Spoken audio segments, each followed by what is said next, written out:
Bismillahirrahmanirrahim. Assalamualaikum warahmatullahi wabarakatuh.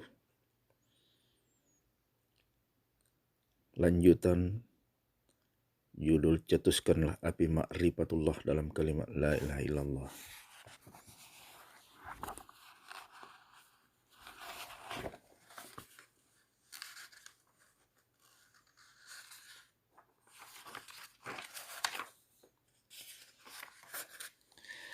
Untuk mendekatkan paham roh atau jiwa manusia sebagai tanah yang subur, ditanamkan ke dalam hati atau roh jiwa kita kalimat la ilaha illallah, buahnya dapat dirasai atau nikmat dalam hati kita merasai kemanisan ma'rifatullah.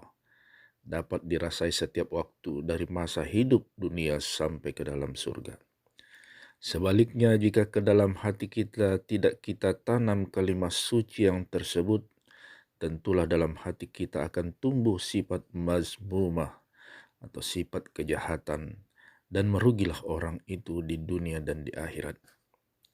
Mari kita renungkan lagi Quran surat Al-Kahfi ayat nomor 109 dan Quran surat Luqman ayat 27. Maksudnya kira-kira, katakanlah ya Muhammad, sekiranya keseluruhan air laut diambil menjadi tinta atau dawat, segala barang-barang di muka bumi diambil menjadi alat dan dihimpunkan jin, malaikat, manusia untuk menuliskan kalimat hikmah la ilaha illallah, belumlah akan selesai dituliskan keindahan atau kemuliaan kalimat yang tersebut, dan tidaklah akan habis-habisnya walaupun sampai berdiri kiamat.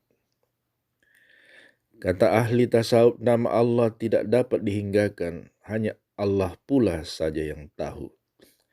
Tidak dapat dihinggakan berapa banyak nama Allah yang diambil menjadi zikir-zikir malaikat, zikir-zikir burung di udara, zikir-zikir ikan di laut, zikir-zikir binatang buas dan binatang melata, zikir-zikir tumbuh-tumbuhan, zikir-zikir alam empat anasir, yaitu zikir-zikir air, api, angin, dan tanah, zikir-zikir segala makhluk yang pada 7 petala langit dan bumi, dan zikir-zikir makhluk yang diam di antara langit dan bumi.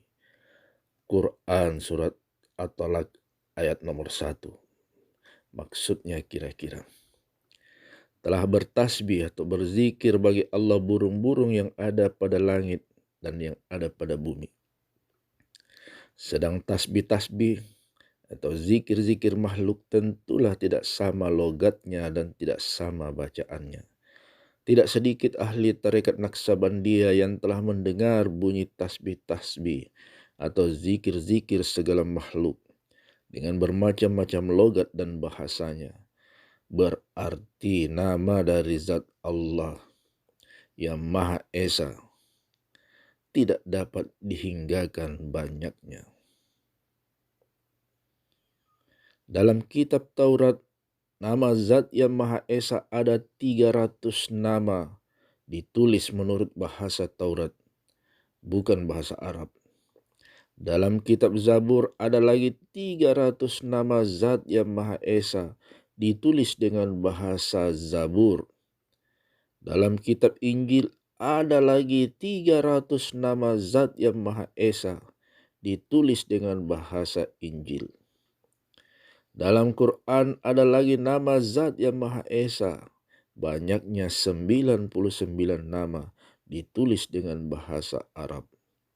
Berjumlah dalam kitab yang 4 itu 999 nama. Yang 998 nama adalah nama dari sifat zat yang Maha Esa. Sedang nama dari zat yang Maha Esa hanya satu, yaitu Allah, Allah, Allah. Diterangkan dalam kitab Fathur Rahman berbahasa Arab halaman 523. Nama Allah ditulis dalam Quran pada 2696 tempat atau 2696 kali. Apakah hikmahnya maka begitu banyak nama Allah zat yang Maha Esa? Seandainya satu kali saja diterangkannya, rasa sudah cukup segala makhluk mengimani. Seolah-olah Allah Zat yang Maha Esa berpesan kepada segala makhluknya, "Wahai hambaku, janganlah lupa kepada namaku, bahwa nama Zat aku ialah Allah. Namaku dengan Zatku tidak bercerai. Namaku dengan Zatku satu." Seolah-olah Allah Zat yang Maha Esa berpesan lagi, "Janganlah makhlukku mempermudah-mudah namaku, dan janganlah makhlukku menamai dirinya dengan namaku." Di zaman purbakala ada seseorang yang tidak waras pikirannya menamai anaknya si Allah. Tidak berapa lama datanglah petir menyambar anak itu. Konon ada lagi di zaman purbakala orang menamai anaknya si Allah. Akibatnya anak itu gila dan tidak panjang umur. Jika pembacaku yang budiman ingin melihat kekuasaan Allah Zat yang Maha Esa, cobalah menamai keluarga pembaca dengan nama si Allah. Pasti akan kita lihat akibat-akibatnya yang belum dapat kita duga-dugakan. Terlebih dahulu Allah Zat yang Maha Esa menurunkan 100 kitab kepada nabi-nabi purbakala. Dan ditambah 4 kitab lagi berjumlah segala kitab yang diturunkan Allah 104 buah. Kitab yang 103 terhimpun rahasianya dalam Quran. Dan rahasia Quran terletak dalam kalimat Allah, Allah, Allah. Kalimat la ilaha illallah jika ditulis dengan huruf Arab 12 huruf.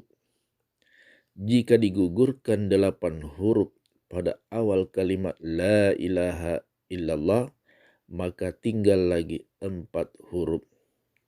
Sedang huruf yang 4 itu dibaca Allah. Mata pelajaran Tarekat Naksabandia kelas pertama dan kedua, yaitu zikir Ismu Zat dan zikir Lataif. Dengan membaca kalimat Allah, Allah 5.000 dan 11.000. Makna kalimat Allah ialah nama dari satu zat yang bersifat kesempurnaan dan mustahil zat itu bersifat kekurangan.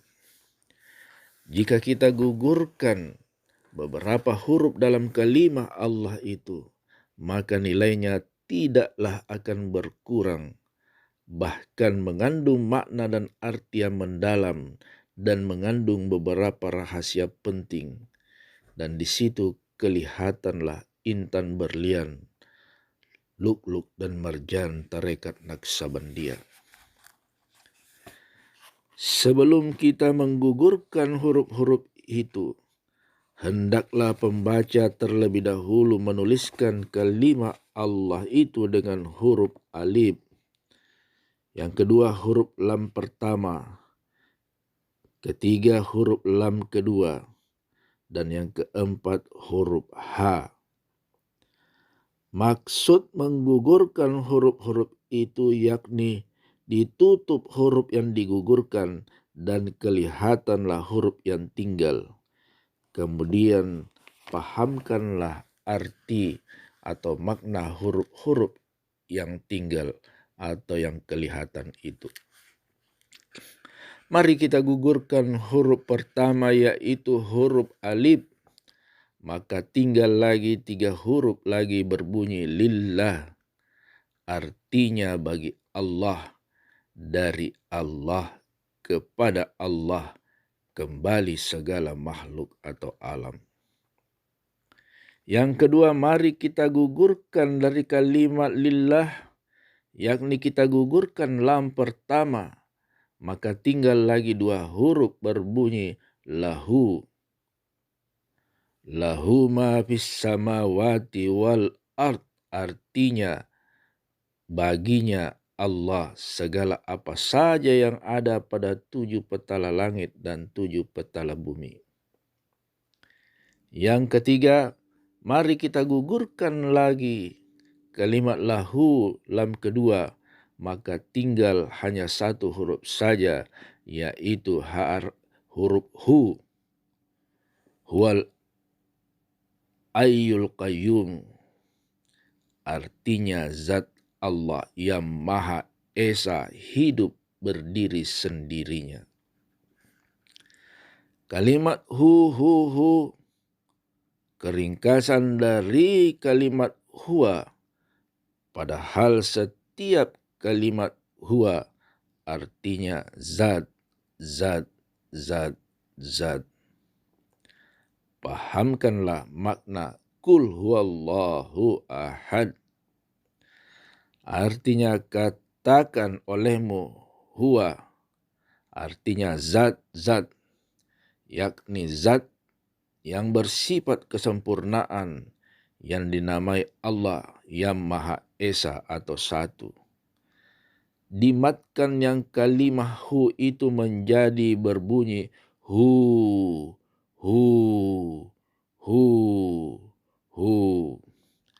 Artinya zat, zat, zat. Bagi ahli sufia, nafasnya ke atas atau keluar atau terbuang tinggi berisi amal batin, yaitu hu, hu, hu.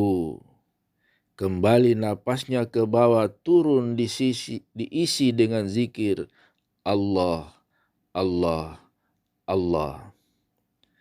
Ke bawah tidak terbatas, ke atas tidak berbatas atau tidak terhingga. Setiap nafas insan kamil senantiasa keluar masuk, ke atas ke bawah atau pulang dan kembali, diisinya hu Allah ataupun Allahu, Allahu, Allahu. Inilah amal batin yang utama.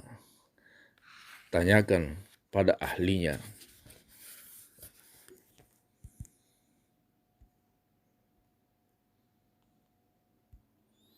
Baiklah,